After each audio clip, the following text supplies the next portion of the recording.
We have risen from the ashes to school the masses. Hello, everyone. Welcome to another edition of the Scholars of Wrestling show.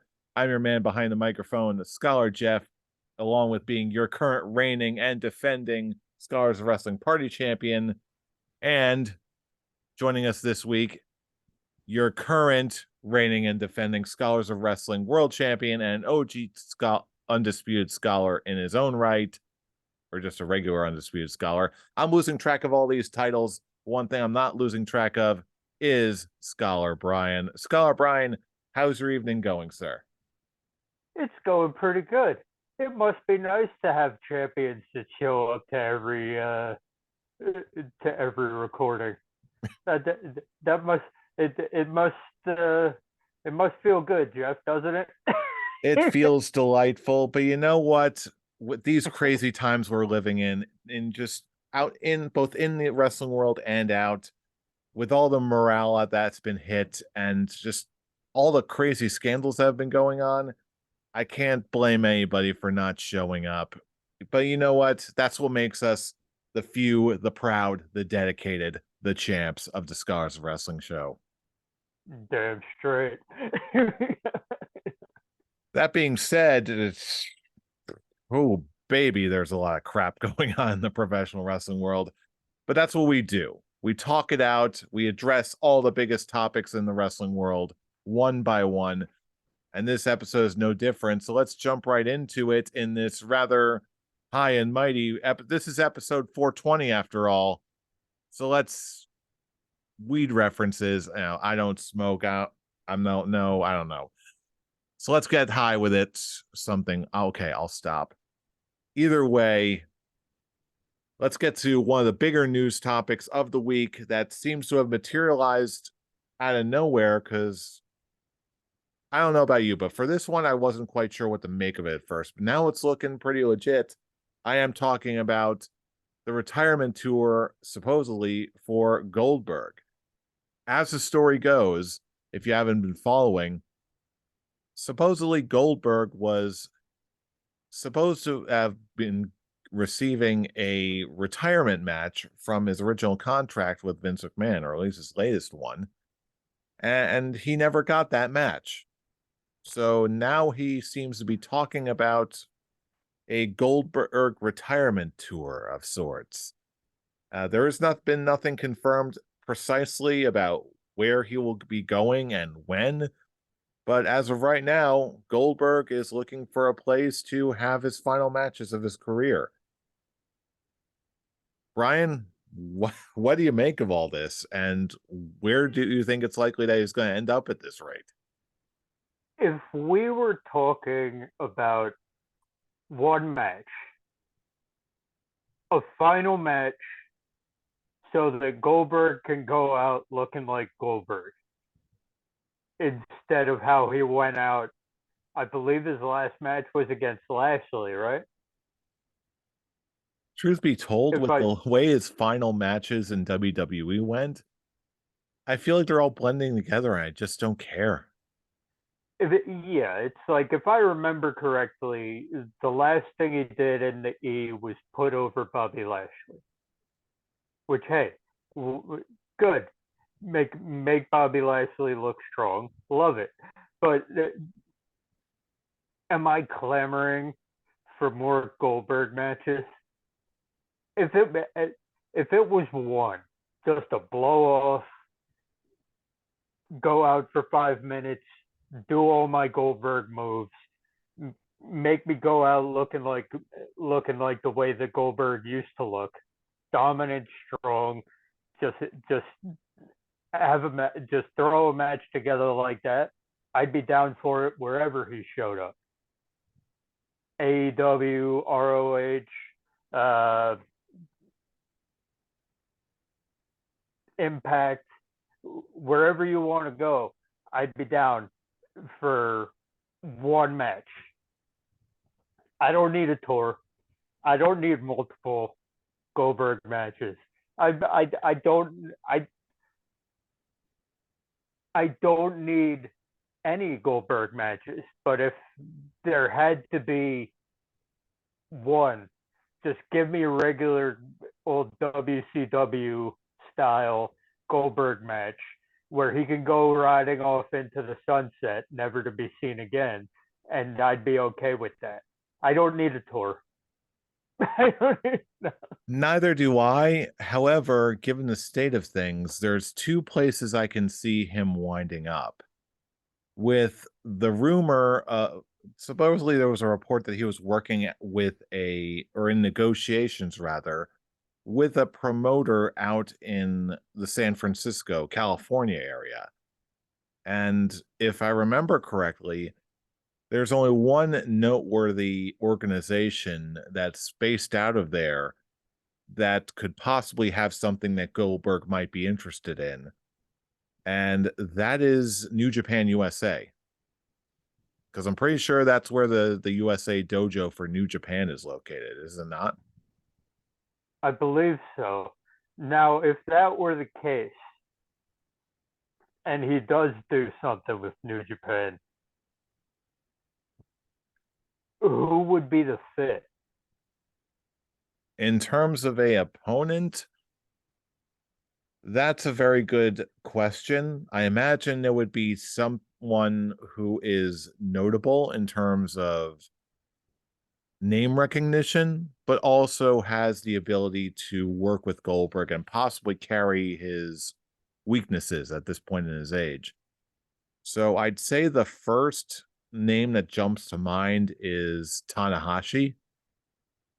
Plus, at this point in Tanahashi's career, I think he's more willing to be more generous and take losses. So at this point, if Goldberg is like dead set on looking like a conquering hero and just sort of going out on top and sort of solidifying his legacy, and that's kind of what he wants at this juncture. I think there's a possibility there. I really do think there's a possibility.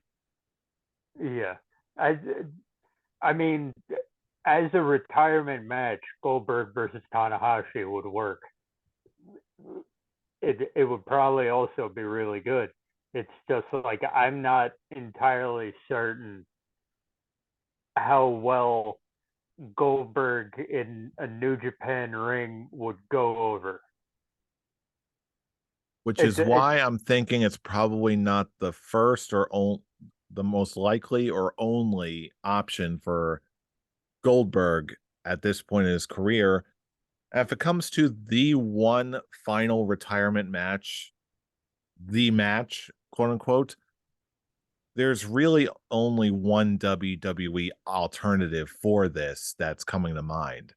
It's the same one I keep hearing out of everyone's mouth, and that's AEW All In at Wembley Stadium, and just adding that to an already massive card. The final match for Goldberg. It writes itself. It almost doesn't even matter who the opponent is. I'm sure they can conjure somebody of worth. A whole lot of Sting, people. Sting, Sting. I don't think I know. I it's definitely not gonna be Sting. Sting If probably wouldn't do it, but I mean, like, if you wanted to go full nostalgia act for his last match, that except would be the one. neither of them are far from their prime, so I don't think that would do Well, anybody any it favors. but it's like if you're doing an attraction match, okay, it doesn't have to be good. I just like if you're doing a Goldberg match isn't supposed to be good. It's like However, they if you're bringing in Goldberg to a show, as of this point, it's an attraction. You're not trying to put anybody over. You're not trying to make people look good. Okay, you're in it to make you look good. Okay, on that note, though, so you don't put him with any of the new guys. You don't put him with any of the up and comers like Hangman, or you don't put him with the Elite or anything like that. You don't. You're not trying to cause problems. well, Okay, let's make it a scholar's quick talk for a moment here. You've got the pencil. You're working for your AEW. You got the pencil. Who would you book for both Sting and Goldberg's final matches? How would you do it? Oh, oh well, Sting is the obvious. Okay, Sting versus Darby Allin. That Agreed. would be my retirement match for him. Goldberg,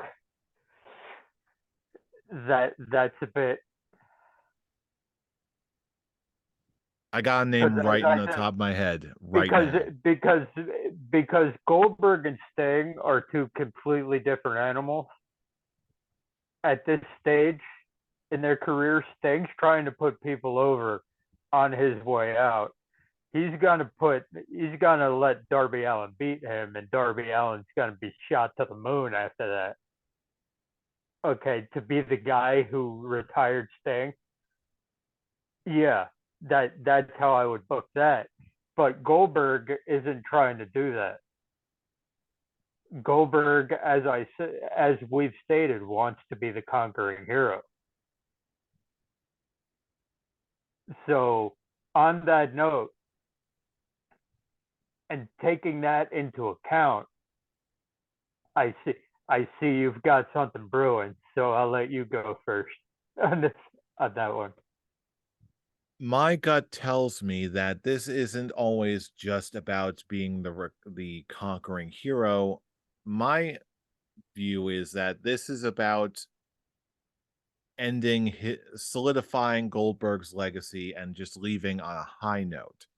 And despite his recent history, I don't think you necessarily need to come out as a conquering hero in order to do that, if that's your goal. There's a way to do that and to conclude your legacy on a high note. And I think that does involve in both cases for both Sting and Goldberg to pass the torch to a successor to your character's legacy. And there's a few names that could fit that bill for Goldberg, but really there's really only one that springs to mind first and foremost for me, and that is Wardlow. You Pass the just put torch the to a words. big badass powerhouse, and Wardlow. I could also see like a powerhouse Hobbs being that kind of guy as well. Maybe a couple others, but But as it's far all. as what AEW is doing, Wardlow is the first one to come to mind. Easy. Yeah, I I actually 100% agree, especially with what happened on Dynamite with Wardlow now having Arn Anderson as a mouthpiece. It and like showing him the ways. It's like Goldberg can come in and try to be the conquering hero. He can try and just get taken down by Wardlow, and that can be the way that he goes out. That I I didn't think about I didn't think about that until the buildup of what you were saying. Like as you were talking, I was like, he's got to say Wardlow, and I'd actually be down for that. Wow, I actually got Brian to change his mind for once. That's got to be a first. Hey, we're Only all allowed okay, one, I guess, hey hey, but only but only one. okay. Okay, okay. We'll see No, how the rest no, of the not night even. goes. No, but only if Wardlow takes him down. Okay, if he's gonna do the same, if he's gonna try to pull the same shit he pulled with Bray Wyatt, I'm not down for that. Get it out. Fair enough. Fair enough indeed. Yeah. But speaking of AEW as a whole, another report that's been going around is that not only is there a new show in the works, supposedly called AEW Collision, but there's also a brand split to go along with this, including the possible return of CM Punk to the active roster. What do you make of all this? Well, first of all, let's stop saying possible. Okay. Until hey, Let's. I've just gotten to the point of I'll only believe Yeah. it when I actually see it happen on my screen. Maybe I'm a Yeah. cynic. I don't know. Yeah. it's happening. We'll put it out there right now. At least I will. And I think that it was why Warner Brothers Discovery gave them this show. I think that the reason WBD gave them this show was because the higher ups want CM Punk back on TV, but they know it won't go over well with the regular Dynamite crew. Oh, because really, I think if Tony Khan had it his way, I think he would have bought out CM Punk and sent him on his merry way. That's what I find very interesting about this whole scenario. Like, so there are so many parties that aren't saying anything right now that until we actually, again, maybe this is just me, it very well could be. Yeah. But I get the impression that until something actually happens, nothing is concrete yet. And Yeah, I it's just, like this especially is when it comes to how everyone feels about each other and who can work with each other and who absolutely can't. And is Punk getting special treatment, getting a whole other yeah. show for him? Like, This I don't this is know. all this is all speculation, but it's also for me a lot of it makes sense. A lot of it does make sense because it's like the first of all, okay, you've got all the members of the elite are just going into the CM Punk bit for a second. Okay.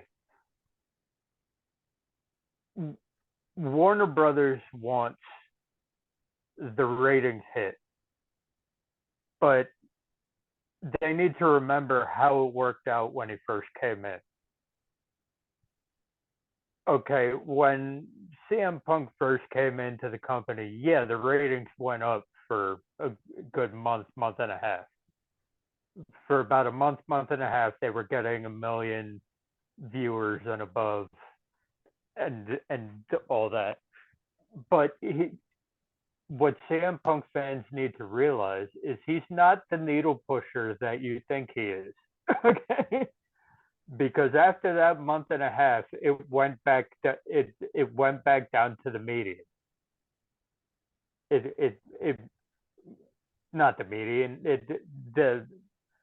It settled back to the mean.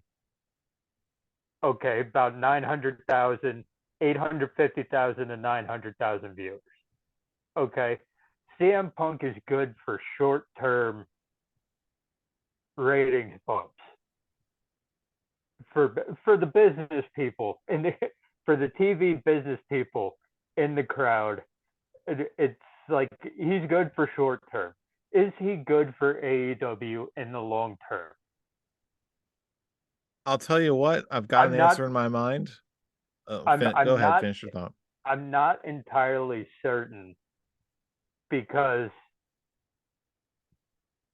you have to remember right now, every member of the elite are negotiating or their contracts are coming up.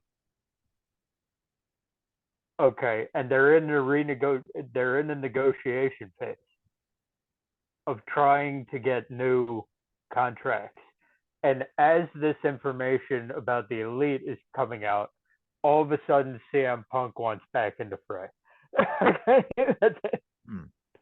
Okay, I'll bite. That's an interesting take.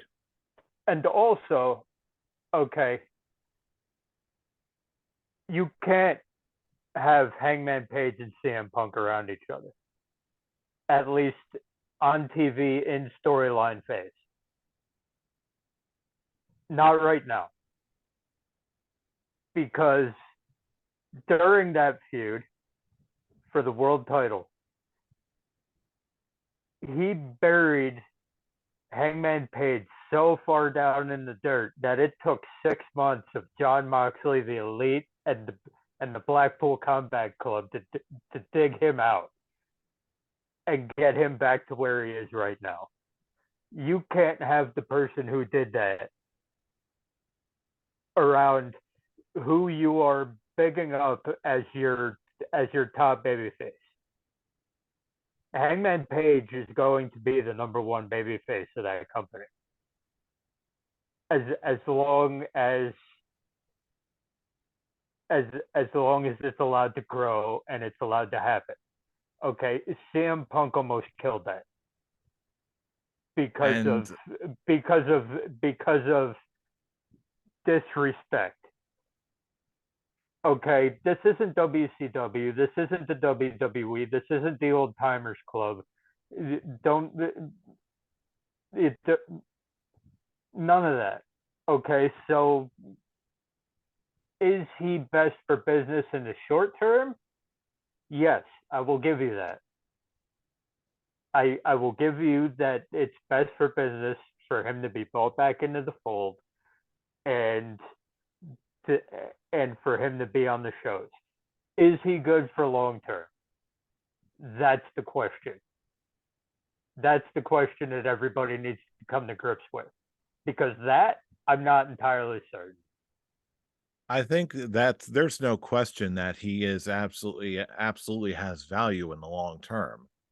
That to me is not the most relevant question right now. The most relevant question right now is what is Punk's response going to be, and what is everyone else's response going to be? I believe is 100% possible for all parties involved to check their egos at the door, act like professionals, and just do good business, make good wrestling. I believe that's 100% possible. Is it the most likely option? Frankly, I think it is. I think that all people involved are capable of being professionals and working out their issues in a more constructive manner, even if it's just a matter of Tony Khan finally putting his foot down after getting a serious wake up call after All Out and just saying, okay, whoever's starting the shit, cut the shit. If the other person start the shit, make sure you don't start spreading the shit. Everyone's way too talented. They're leaving too much money on the table, including for me. Get your shit together. We'll have a big ass 6-man match at Wembley. We'll come damn near close to selling that bitch out. Pardon my French, but you will. I would like to 100% wholeheartedly believe that. I would like to. But we've been down this road with CM Punk before. We have. I would like to think that he's grown in the what is it? Will be 11 years now. 10 since he walked out of WWE. I'd say I think it's been closer to like 8 at this rate. Okay. So it's been 8 years. Okay, I would like to think he's grown past that. I would like to, but it's always going to be in the back of my mind. Okay, we've been here before. We've been here before, and he couldn't work with the people that he couldn't work with the Rybacks and the Shields and he couldn't work with that in the WWE. So it's like it's always in the back of my mind. Like, yeah, I would like to 100% believe that everyone has grown up, that CM Punk has grown up. They'll be able to put their bad blood aside and make money because that's gonna make money. Okay, everything about that. Add in the extras as well. FTR, Jericho, Moxley. Add in the extras. That's licensed to print money.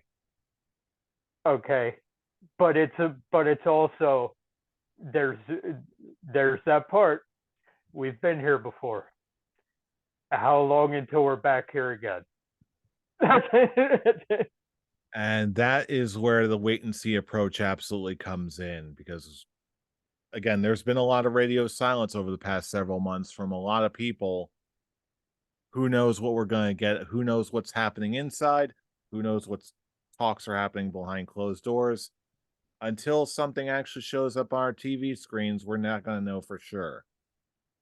But But speaking of things but it's happening on also our, yes, but continue. but it's also convenient timing of the announcement of the new show. The first episode of that show is in Chicago. Come on, you actually think that there's a shot that CM Punk's not on that show? No question. I was always a part of the camp that believed that CM Punk was going to come back eventually. Yeah, Just a matter, he's the big question was just a matter of how.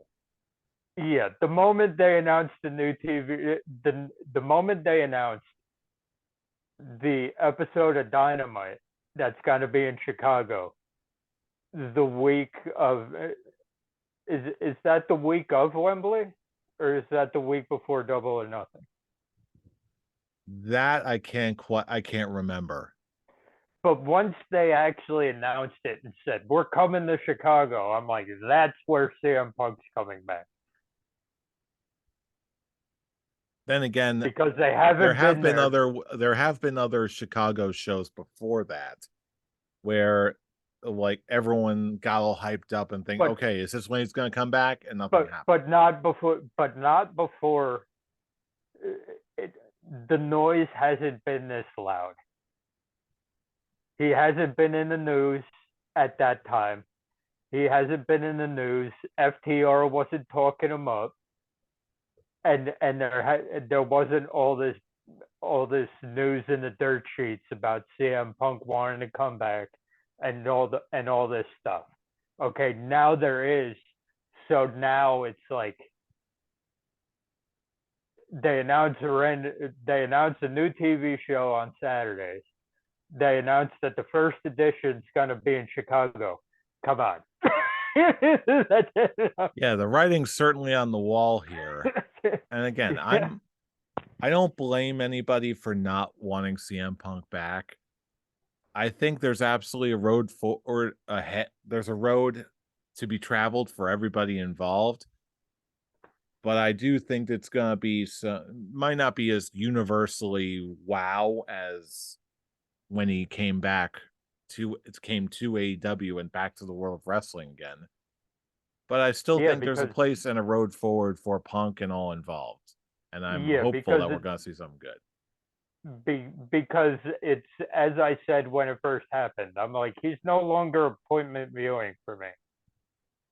Like it's like, oh cool, Sam Punk's back. We're gonna have good matches, yay.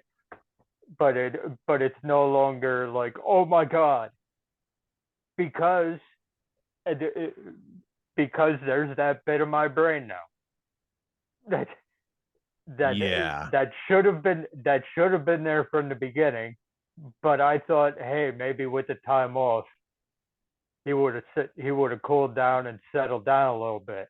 Well, turns out Hey, that didn't happen, and now we're here, and now we're here in this area now where it's like, oh, cool, he's back. Okay, when's this shit gonna go down? Okay, well, that remains to be seen. And we're actually, we're all going to be watching no matter what ends up going down. But as far as WWE is concerned, a lot of things are on the horizon there too, including the rumor of some supposed NXT call ups to the main roster now happening in a couple next couple weeks in the WWE draft.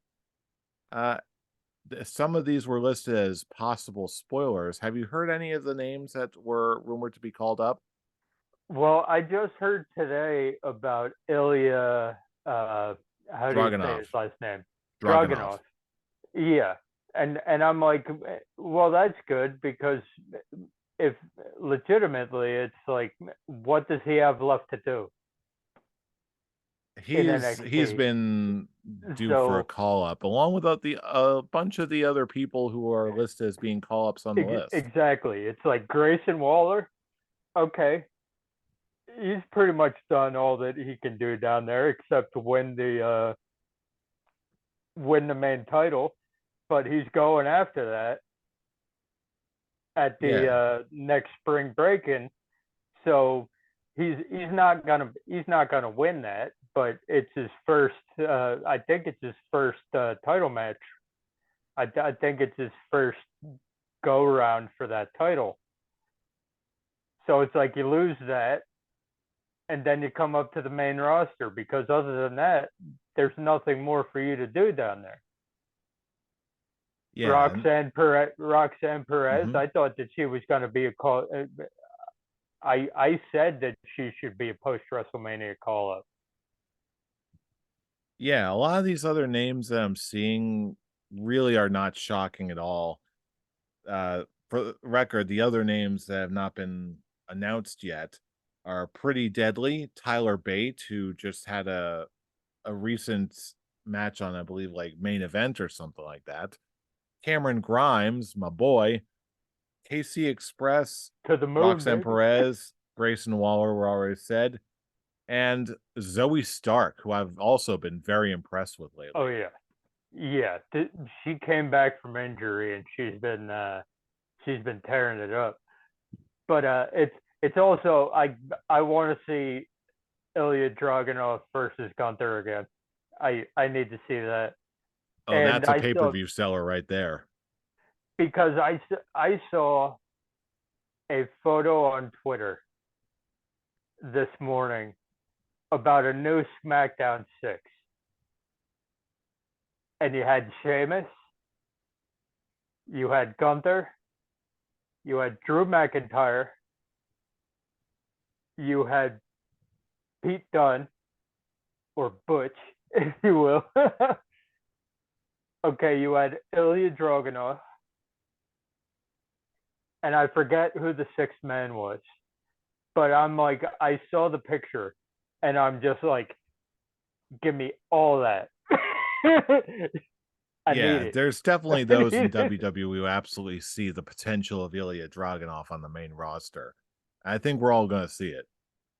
Yeah, I'm like, all the names that you put on the list, all the names that you brought up, all of them make sense. So I would not be surprised if if during the draft we saw some of their names pop up. Well, speaking of seeing names pop up in unexpected places, I didn't expect to see the name Ted DiBiase Jr. show up again, especially not in the way that it did. I Uh, first heard this. Let me rewind a bit because the way I found out about this seemed very different than what you seem to know. First, I hear that he got arrested for misappropriating millions of dollars in federal relief funds and is looking at around 5 or 6 years in prison, something like that.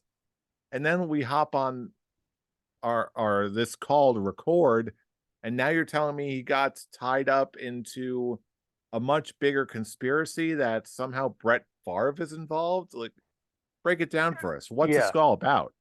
this is all a big thing that's been going on for about 3 years. This happened about 3 years ago, 2 or 3 years ago. Okay, and it was a big thing that went through the state government all the way down. Okay, so this is the first time I'm hearing about Ted DiBiase Jr. being involved, but I was bought into it.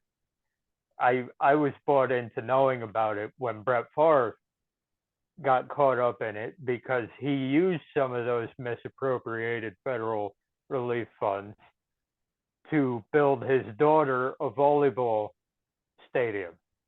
Oh boy.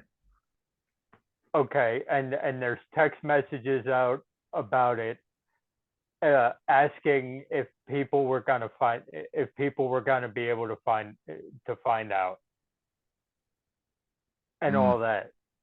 So it's like, and now there's a lawsuit going on between Brett Favre and Pat McAfee because once Pat McAfee finds out about your shit, he's not gonna shut up. Okay, that's it. Oh So boy. so Pat McAfee's talking about it on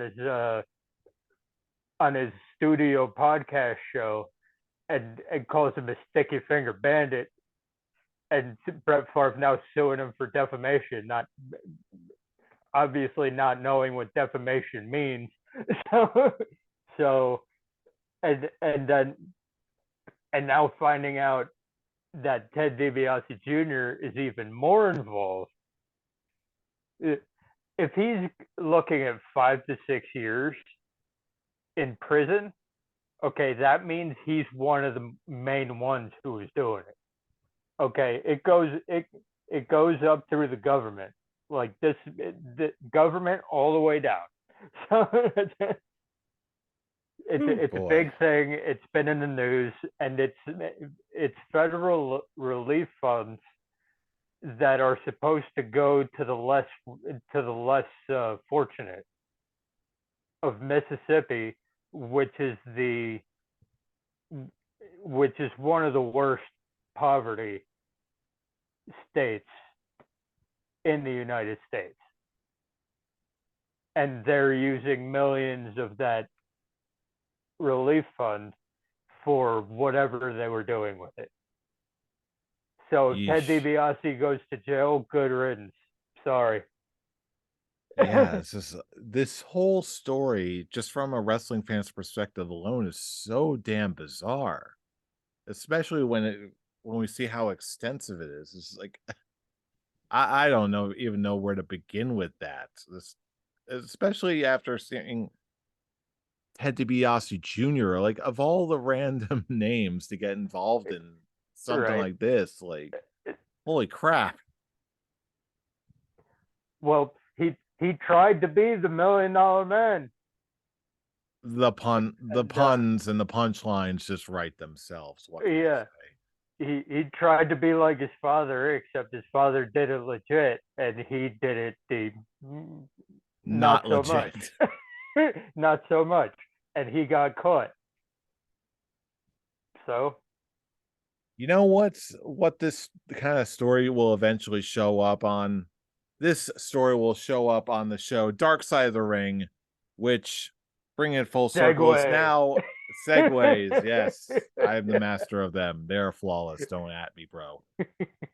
Dark Side of the Ring, season 4. It's happening, and it's coming out May 30th. I'm a big fan of this show. I love it. I know that you've only caught some of the episodes, but there's looking like to be some really crazy ones on the horizon. There's 4 episodes that have been confirmed. There's probably going to be at least 6 or 8 on the horizon of season 4.